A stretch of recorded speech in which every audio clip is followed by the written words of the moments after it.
The Generals of the Yang Family, Chapter 17.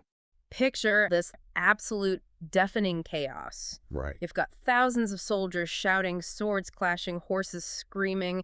The sky is just choked with smoke. It's the definition of a rout, a complete collapse. And in the middle of all this, the Song Emperor has just fled for his life, leaving his army completely scattered. It's a total disaster. And this is where we find the Yang family. Exactly. But, and this is the key, they're not a unit anymore. They are being ripped apart. This is a moment of pure survival, desperate disguises, and some really high-stakes political maneuvering. That's a perfect way to frame it. Specifically, the aftermath of the Golden Beach catastrophe in Chapter 17. Yeah, this is their darkest hour. So the mission is to track the fates of these scattered brothers, because when the army breaks, the family breaks. So how do you possibly survive that? And it's not just physical survival, it's about identity. Right. What we're seeing here is the fragmentation of the clan. They have to operate as individuals. And to do that, they have to become someone else. Exactly. So let's start with Yang Yunde, the fifth son.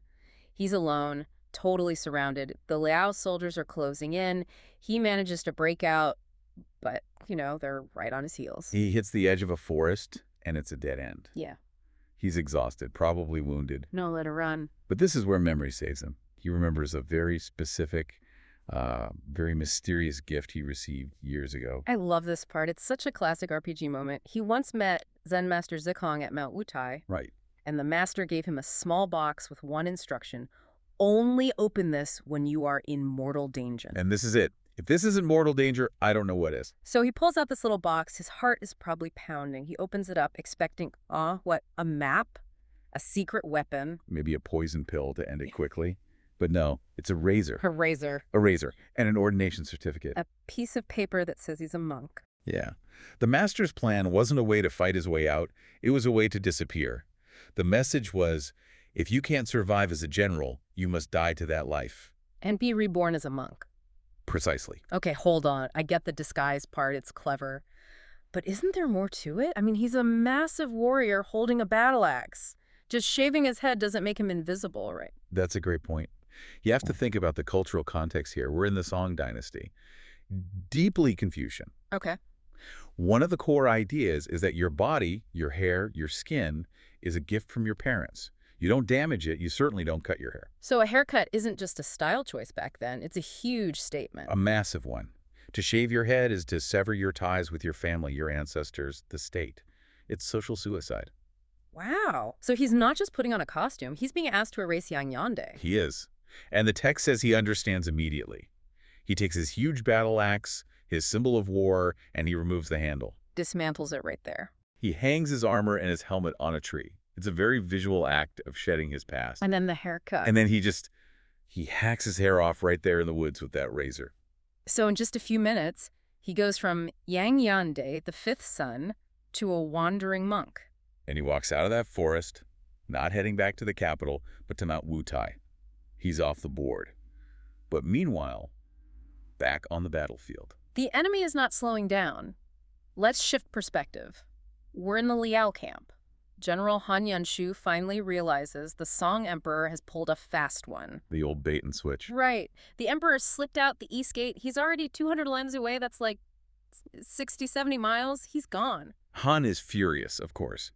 But when they report back to Empress Xiao, the mastermind behind this whole thing, she's surprisingly pragmatic. Yeah, Empress Xiao is fascinating. She doesn't throw a tantrum about missing the big prize. She just looks at the scoreboard. And she says what? She says, we killed 3 Song generals. We captured 1. Their army is broken. She takes the win. It's a cold strategic calculation. Breaking their spirit is just as important as capturing the emperor.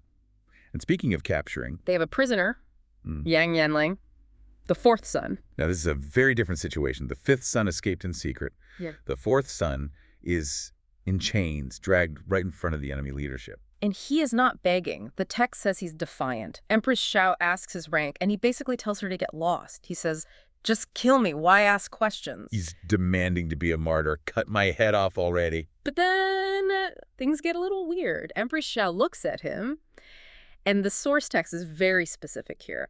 His language is fierce, but his appearance is refined and elegant. She thinks he's too handsome to kill. Is that really it? It feels a bit like a soap opera twist. Or is there some strategy there? It's a bit of both, but mostly strategy. You have to remember the Liao people, the Khitans, they valued talent and strength. Okay. If they saw a skilled warrior, even an enemy, they wanted him on their team. So she sees a high-value asset. Exactly. Turning a general of their sworn enemy into an ally, that's a massive propaganda victory. And she gets a good commander out of it. So she turns to her advisor, Xiao Tianzhou, and proposes marrying him to her daughter, Princess Crunch. Talk about emotional whiplash. 1 minute you're expecting an execution, the next you're being offered a royal wedding. And this creates a huge internal conflict for Yanlang. This is his crucible moment. He has two options. Option A, refuse, stay defiant, and die. Which makes him a hero back home, but a dead one. It achieves nothing. Right. Or option B, pretend to surrender, agree to the marriage, stay deep in enemy territory. Play the long game. The long game. He thinks, if I stay, I can learn their movements. I can wait for a chance to get revenge to send intel. So he chooses life, but he can't just say, I am Yang Yanlang, can he? No, the name Yang is hated by the Liao. So he needs an alias, and this is where we get the origin of Mu Yi. Can you break down the word game here? It's not random. Not at all. It's a clever bit of linguistic deconstruction. The character for his surname, Yang, is made of two parts. On the left, you have the radical for wood. Which is pronounced mu. Exactly. And on the right, you have a character that gives you the sound yi. So he literally split his name in half. He did. He's hiding in plain sight. He tells Empress Zhao, my name is Mu Yi. I'm a training instructor from Daizhou. And she buys it completely. She's delighted. A lucky day is chosen, and Boom Yang Yanlang, now Mu Yi, marries Princess Kunj. So compare the two brothers. One strips away his identity to remove himself from the war. The other strips away his identity to embed himself deeper into the war. One becomes a monk, the other a spy. Both surviving by becoming someone else. Incredible. Yeah. But let's swing back to the song side. Because while the Liao are celebrating a wedding, the song court is basically holding a funeral. The mood in the capital, Bianjing, is heavy. Emperor Taizong is back, but he's just crushed by guilt. He summons Yang Ye the Patriarch. And to his credit, the emperor thanks him. He says, I only escaped because of your family. But then comes the roll call of the dead. And this part is rough. Yang Ye has to report the losses. He says his eldest son, Yon Ping, was likely captured. But then the official report comes in, and it's worse. Yumping is dead. Yeah. The report says he shot the Liao commander, the Prince of Tianqing, but then the army was totally overwhelmed. What was lost. The emperor just starts weeping. He says, I led good men to their deaths. This is all my fault. And look at Yang Ye's reaction. I mean, this is that stoicism of the era. He's just lost his sons. His family is shattered. But he comforts the emperor. He says, my sons' deaths were destined. We vowed to serve. It's heartbreaking. He's prioritizing duty over his own grief. Any normal father would be collapsing. But a general comes first. And tragedy in the court. Yeah. He always opens the door for politics. And then the vultures start circling. Enter Pen Renmei. Ah, yes. The antagonist in the court. The political rival. So the very next day, they're all discussing rewards, and Pen Renmei steps forward with a, quote, suggestion. Let me guess. It's for Yang Ye. Of course. He says, Your Majesty, the border is unstable. Yang Ye is so loyal, we should give him a promotion, make him defense commissioner of Jiangsu. Okay, let's unpack that. Because on the surface, that sounds like a great honor, a big title, a huge command. Right. You're the best, so you get the biggest job. Why is this a bad thing? Location, location, location. Jiangsu is on the border. It's the front line. It's the most dangerous posting in the entire empire. Okay, so it's dangerous. But he's a warrior. Isn't that where he belongs? It is, but look at the political geography.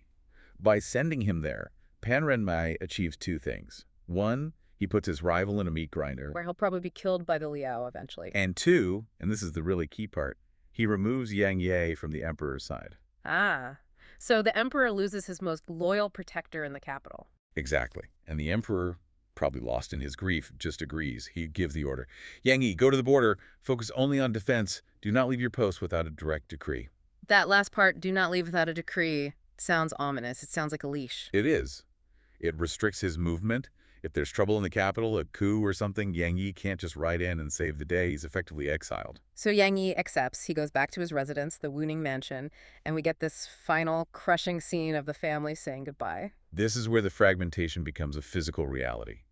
He tells his wife, Shi Taijun, and his daughters to stay behind. He's leaving the women in the capital, And who does he take with him? Only the remaining sons. The sixth son, Lulang, and the seventh son, Qilang. Wait, that's it. Just 2. Think about it. The eldest are dead. The fourth is a spy. The fifth is a monk. The unit has just shrunk. That image, seeing them leave the mansion, it used to be the 7 sons, a whole phalanx of generals. And now Now it's just an old man and 2 boys heading north. It feels less like a deployment and more like a march into the unknown. The scene shifts abruptly. Okay, let's unpack this. I want you to picture a scenario. You are a soldier, Okay. a high-ranking elite soldier. The fate of your entire country is hanging by a thread. We are talking about a massive foreign army gathering on the border, literally darkening the sky with their flags. Right. That's bad enough, right? High stress, adrenaline pumping. But then you realize the biggest threat to your survival isn't the guy holding the sword across the battlefield. No, in this case, the danger is much closer to home. Exactly. It's your own commanding officer. The guy who is supposed to have your back is actually holding a decades-old personal grudge and is actively, maliciously plotting to send you into a death trap. It is the ultimate enemy within nightmare, where military strategy, cutthroat court politics, and family loyalty all just crash into each other. How do you survive when the system is rigged against you? We have a foreign invasion, a scheming rival, and a family that has to use every ounce of political savvy just to stay alive. We are picking up the story at a very low point for the Song dynasty. Their armies have just suffered a significant defeat at Fenyang. Okay. To put it bluntly, they are vulnerable, morale is shaky, resources are stretched, and their neighbors to the north, the Liao, smell blood in the water. The text refers to them as the Northern Barbarians or North Fan, but let's be clear, these aren't unorganized raiders. They are sophisticated. Oh, absolutely. They're a rival empire. The Liao generals, specifically a man named Yelu Shush, reporting this Song defeat to their leader, Empress Dowager Xiao. Right. And the message is basically, the iron is hot, we need to strike right now. But Empress Xiao doesn't just scream, "Charge," does she? This stood out to me. She's surprisingly bureaucratic about it. She seems to want to do this by the book. That is a great observation. She is a calculator. She consults her ministers first. She's looking for a strategy that guarantees success, not just a brawl. A general named Xiao Talan volunteers to lead the troops, but Empress Xiao gives him very specific marching orders. He tells him to go to the Song border and demand 3 specific things. 3 things. And only if they refuse, which she knows they will, Right. does he have the green light to invade. It's the casus belli, the excuse for war. Look, we tried to be reasonable, but let's look at this list of demands because it is bizarre. She instructs Talon to demand the Jinming pool, the Yinma well, and the Central Plains calendar. Right. Okay, the pool and the well, I kind of get. You have an army, you have thousands of horses, you need water, that's just logistics. But a calendar. Why are we threatening total war over a calendar? It sounds trivial to modern ears, doesn't it? Like asking for an almanac. Yeah. But you have to understand the context of ancient East Asia. The calendar was everything. Issuing the calendar was the exclusive privilege of the emperor. It represented his connection to the heavens. Oh, wow. It controlled agriculture, the seasons, the holidays. Oh. It was the ultimate symbol of sovereignty. So it's not just a schedule, it's a statement of ownership. Exactly. If the Song emperor handed over his calendar to the Liao, he would effectively be admitting that the Liao are the superior power, that the Song are a vassal state. It is the diplomatic equivalent of demanding the emperor's crown. Wow. So she sets a condition they can never, ever accept, just so she can take the moral high ground before launching the attack. Precisely. It's a power move. Yeah. And once that refusal happens, the invasion is on. Xiao Talan, along with generals Han Yanshu and Yelu Sijin, leads 20,000 troops south. 20,000. And the text describes it vividly. Flags flashing, making the universe dark, weapons layered, making the bright sun dim. They are coming to conquer, not just to raid. So the threat is real, it's massive, and it's right on the doorstep. Now let's flip the camera to the Song capital, Bianjing. How is Emperor Taizong taking the news that his calendar and his country is under attack? Emperor Taizong is... Yeah. Well, he's emotional. Remember, they just lost a battle at Fenyang. His pride is already bruised. When he hears about the border raids, he doesn't call a strategy meeting. He reacts with pure fury. He shouts, "The Liao soldiers repeatedly violate the border. I must personally lead the campaign to wipe out the shame." He wants to rage quit the palace and go fight himself. He wants redemption. He does. But an angry, emotional emperor on the front lines is a massive liability. A huge liability. He's reacting out of ego, not strategy. Luckily, there was a voice of reason in the room, an advisor named Kuzyan. I liked Kuzan. He's the guy who has to tell the CEO, hey, maybe don't send that angry email right now. Essentially, yes. Yeah. Kuzyan steps up and says, look, your carriage just got back. Is it really appropriate to risk yourself again immediately? He argues that the emperor doesn't need to expose himself to danger. He just needs to appoint a competent general to push them back. That is a brave advisor, telling the emperor to sit down and take a breather. It is. But the emperor listens, right? Which is to his credit. He asks, okay, if I don't go, who can go in my place? And this is where the story pivots.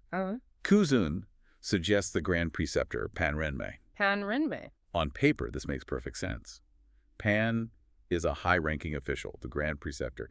He knows the border situation well. He's experienced. So the emperor agrees and appoints Pan as the commander. But this is where we get a glimpse behind the curtain. Pan Renmei accepts the decree, because you can't say no to the emperor, but the text tells us he goes home unhappy. He is sulking. He goes back to his mansion, and his son, Pan Zhang, asks him, Dad, why are you so upset? You just got a huge command. And Pan Renmei says something really interesting. He says, I have to go fight the barbarians, but I'm hesitating because I don't have a vanguard, someone, to lead the charge. Let's pause on that term vanguard for a second. In this context, the vanguard isn't just the guy at the front of the parade. It is the tip of the spear. The vanguard leads the charge into enemy lines. It is the most dangerous job in the army. If the army is a knife, the vanguard is the edge that gets dulled first. So Pan is saying, I don't have anyone I trust to take the brunt of the fighting. Or, more accurately, I don't have anyone sharp enough to win this for me. And his son, Pan Zhang, who honestly sounds like a bit of a schemer himself, says the vanguard is right in front of your eyes. Why don't you recommend him? And Pan asks, who? And the son says, Yang Ye and his sons from Shangzhou. And suddenly, Pan Renmei's mood completely flips. The text says he was delighted. Delighted. He says, if you hadn't mentioned it, I would have almost forgotten. Now, why is he so happy? It's not because he thinks Yang Ye is a great warrior, though he is. It's because having Yang Ye under his command gives him absolute power over his enemy. Right, because Pan Renmei and Yang Ye hate each other. We know from the backstory that Pan Renmei was humiliated by Yang Ye in the past. He's been holding on to this grudge. Exactly. Pan realizes that if he is the commander and Yang Ye is the vanguard, he holds Yang Ye's life in his hands. He can order him into impossible situations. He can withhold reinforcements. He can legally send him to his death. That is chilling. He goes to the emperor the very next morning and frames it as a military necessity. We need a vanguard. We must recall Yang Ye and his sons. Only then can we defeat the enemy. It is a masterclass in manipulation. The emperor, thinking only of national security, agrees immediately. He sends an edict to Jiangsu. And the edict itself is pretty flattering. It says something like, the country is in a difficult state. The northern barbarians are invading. You, Yang Ye, are the one the Liao people fear. Yeah, it's all praise. It orders him to come immediately to the capital. Okay. And Yang Ye, he is the embodiment of the loyal subject. He gets the order, and he doesn't hesitate. Oh, for a second. He gathers his troops and heads straight to Bianjing to see the emperor. He gets promoted to vanguard of the campaign and receives heavy rewards. He thinks he's being honored. So far, so good. Yang Ye is the hero, getting the recognition he deserves. But then he goes home, and the vibe changes completely. Drastically.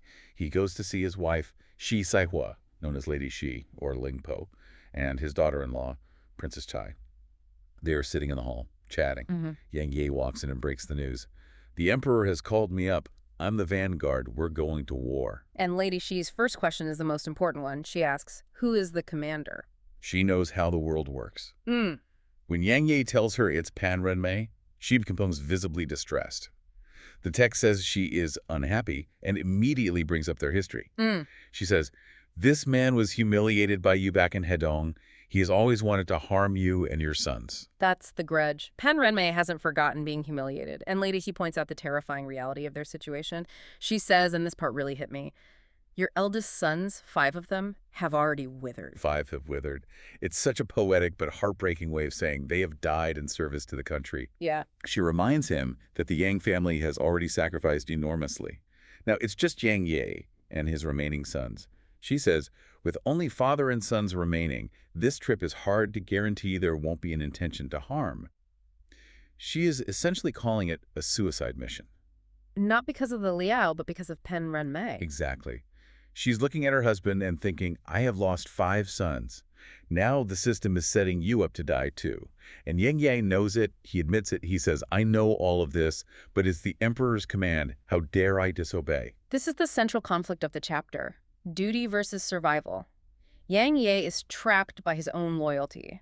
He can't say no, even if it means walking into a trap. But the women of the Yang family, they aren't trapped. They are ready to act. Right. Princess Chai, the daughter-in-law, steps up. She says, I have a plan. And Princess Chai is brilliant here. She's so practical. She realizes they can't stop the war, and they can't stop Yang Yi from going. But they can change the structure of the command. She says, I will go to court tomorrow and ask for a court official to guarantee the commander's safety. She wants an insurance policy. She wants someone else in the chain of command who can watch Pan Renmai. She wants an independent auditor, a witness. So the next morning, Lady Shi and Princess Chai head to the palace. And this leads to one of the most visual scenes in the text.